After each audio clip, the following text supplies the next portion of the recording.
अस्सलाम वालेकुम व्यूवर्स, आज मैं आपसे शेयर करने लगी हूँ दाल के कोफ्तों की रेसिपी। अगर आपका कोफ्ते खाने को दिल कर रहा है और घर पर कोफ्ते बनाने के लिए कीमा मौजूद नहीं है तो गोश्त की छुट्टी कर दें और बनाएं चने की दाल के मज़ेदार और लाजवाब कोफ्ते। दाल के कोफ्ते तो लाजवाब हैं ही सही, लेकिन जो कोफ्तों की ग्रेवी बनने वाली है वो भी बहुत स्पेशल और शानदार होगी। तो वीडियो को फुल वॉच कीजिएगा। रेसिपी अच्छी लगे तो लाइक कर दीजिएगा, चैनल पर न्यू है तो सब्सक्राइब कर दीजिएगा। तो आज की मज़ेदार और स्पेशल रेसिपी को बनाने के लिए सबसे पहले हमने चने की दाल ले ली। चने की दाल को मैंने धोकर पानी में भिगो दिया 5 से 6 घंटे के लिए। 6 घंटे गुजरने के बाद दाल अच्छे से फूल चुकी है, साइज़ में डबल हो गई है और ये देखें बहुत ही सॉफ्ट हो गई है। तो अब इस दाल में से सारा पानी हम निकाल लेंगे। पहले मैंने इसे अच्छे से वॉश कर लिया और मैं इसमें सारा पानी जो है वो निकाल दूंगी और इसको पीस लूँगी। दाल पीसने के लिए हम दोरी डंडे का इस्तेमाल करेंगे। आपकी ज़बान में इसको क्या कहा जाता है? हम तो उसे दोरी डंडा कहते हैं। तो मैं इसे दोरी डंडे में पीसूंगी। इसमें दाल आसानी से पीस जाएगी क्योंकि दाल बहुत ही नरम हो चुकी है। तो 2 हिस्सों में मैंने दाल को पीस लेना है। दाल को देखिए मैंने पीस लिया है और इसे एक अलग बाउल में डाल लिया है। अब पीसी हुई दाल में हम डालेंगे प्याज। एक प्याज मैंने बारीक काट के, प्याज का पानी मैंने निचोड़ के निकाल लिया था। थोड़ा सा सब्ज धनिया काट के डाल दिया, 2 सब्ज मिर्चें बारीक काट के डाल दी और अदरक 1 इंच बारीक काट के डाल दी। अब इसमें खुश्क मिसाले डालेंगे। 1 चम्मच पिसा हुआ खुश्क धनिया है। सफ़ेद जीरा इसमें मैंने डाला, दरदरा पिसा हुआ है 1 चम्मच।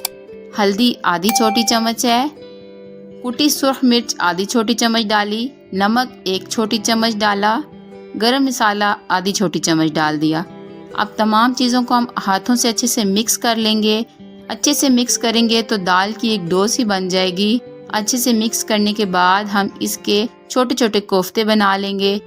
थोड़ा सा मिक्सचर हाथ में इसे लेंगे और गोल गोल कोफ्ते बनाते जाएंगे। ऐसे ही सारे कोफ्ते बना के हम रख लेंगे।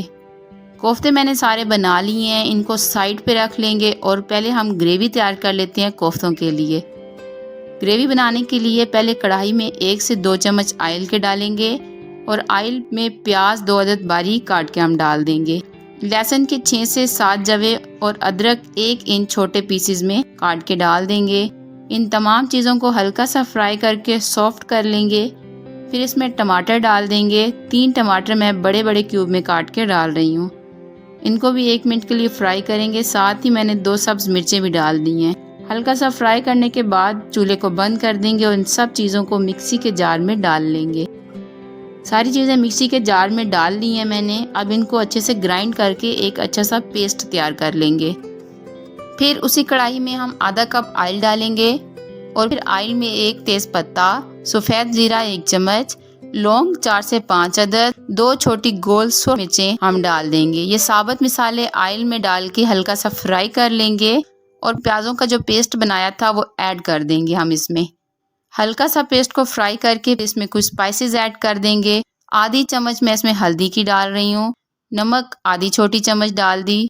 आधी छोटी चम्मच सुर्ख मिर्च डाल दी। कुटी हुई सुर्ख मिर्च है, आप कुटी हुई ना डालना चाहें पिसी हुई डाल दें। आधी चम्मच कश्मीरी लाल मिर्च इसमें मैं डाल रही हूँ जिससे अच्छा सा कलर आएगा। आधी छोटी चम्मच आमचूर का पाउडर डाल रही हूँ।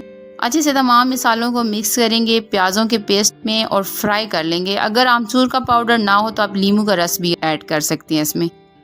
5 से 6 मिनट तक थोड़ा थोड़ा पानी ऐड करके मसालों को अच्छे से फ्राई करते रहेंगे। अच्छा, इसमें 1 चम्मच मैं खुश्क धनिया पिसा हुआ भी ऐड कर रही हूँ और मसालों को फ्राई कर लेंगे। जब तक मसाले फ्राई हो रहे हैं तो हम कोफ्तों को भी फ्राई कर लेते हैं। ऑयल को चूल्हे पे मैंने रख दिया है। हल्का सा ऑयल जब गर्म हो जाएगा तो कोफ्तों को ऑयल में ऐड कर देंगे। बहुत ज़्यादा गर्म ऑयल में कोफ्तों को ऐड नहीं करना। मीडियम टू स्लो आंच पर हमने इनको फ्राई करना है। कोफ्ते मैंने सारे ऑयल में ऐड कर दिए। कोफ्तों को फ्राई होने देते हैं और ग्रेवी की तरफ चलते हैं। मसाले अच्छे से फ्राई हो चुके हैं। ग्रेवी बनाने के लिए मसालों में 2 गिलास पानी के ऐड कर रही हूँ मैं और कढ़ाई को मैं कवर कर दूंगी ग्रेवी में बॉयल आने तक। कोफ्ते भी एक साइड से फ्राई हो चुकी हैं, इनको पलट देंगे। दूसरी साइड से भी फ्राई होने देंगे मीडियम टू स्लो आंच पर। ये कोफ्ते बिल्कुल भी नहीं टूटेंगे। हम इनको उलट पलट कर अच्छे से फ्राई कर लेंगे सारी साइड से। बहुत ही लजीज आज की रेसिपी होने वाली है। तो बहुत ही डिफरेंट सी रेसिपी है, जरूर ट्राई कीजिएगा। देखिए कोफ्ते सारी साइड से अच्छे से फ्राई हो चुके हैं, अच्छा सा ब्राउन कलर आ गया है। अब इनको हम ऑयल से निकाल लेंगे। बहुत ही लजीज कोफ्ते तैयार होंगे, ज़रूर ट्राई कीजिएगा। आपको, आपकी फैमिली को बहुत पसंद आएंगे। देखें ग्रेवी भी जो है वो बॉयल हो चुकी है, उसमें बॉयल आ चुका है ग्रेवी में। तो फ्राई किए हुए कोफ्ते जो है हमने ग्रेवी में ऐड कर देने हैं। और ग्रेवी को ज़्यादा मज़ेदार और क्रीमी बनाने के लिए इसमें मैं जो ऐड कर रही हूँ वो 2 चम्मच फ्रेश मलाई के ऐड कर रही हूँ। आप मलाई की जगह क्रीम भी ऐड कर सकते हैं, और अगर ना करना चाहें कोई चीज़ तो ना ऐड करें, वैसे भी बहुत मज़े के बनते हैं। लेकिन इसे ज़्यादा मज़ेदार बनाने के लिए इसमें मैंने 2 चम्मच फ्रेश मलाई के ऐड कर दिए। ये हर घर में इजीली अवेलेबल होती है, तो मैंने इसमें फ्रेश मलाई ही डाली है। एक दफ़ा अच्छे से मिक्स करेंगे, स्लो आंच पर 10 मिनट के लिए दम पर रख देंगे। बहुत ही मज़ेदार रेसिपी है। घर में जो चीज़ें मौजूद होती हैं ये उन चीज़ों से हमने तैयार की है। हर घर में ये चीज़ें मौजूद होती हैं, तो आप इजीली ये रेसिपी किसी टाइम भी बना के एंजॉय कर सकते हैं।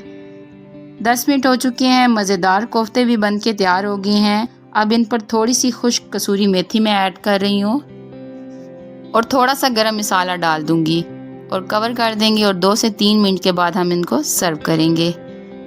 3 मिनट के बाद एक दफ़ा मिक्स करेंगे कोफ्तों को और खूबसूरत सी प्लेट में सर्व करेंगे। इधर मैं कोफ्तों को सर्व कर रही हूँ। बहुत ही मज़ेदार, बहुत ही लजीज, शानदार सा सालन बन के तैयार हुआ है। तो एक दफ़ा ज़रूर ट्राई कीजिएगा। आप गोरमे और निहारी सब भूल जाएंगे जब ये सालन ट्राई करेंगे, तो आपको बहुत पसंद आएगा। नहीं जी, मज़ेदार हमने कोफ्ते सर्व कर लिए हैं। ये देखिए मैं तोड़ के आपको दिखा रही हूँ। बहुत ही मज़ेदार, अंदर तक गले हुए हैं। आई होप आपको मेरी रेसिपी अच्छी लगी हो। अगर अच्छी लगी हो तो वीडियो को लाइक ज़रूर कीजिएगा, और चैनल पर न्यू है तो प्लीज़ सब्सक्राइब कर दीजिएगा। वीडियो देखने के लिए शुक्रिया। अल्लाह हाफिज़।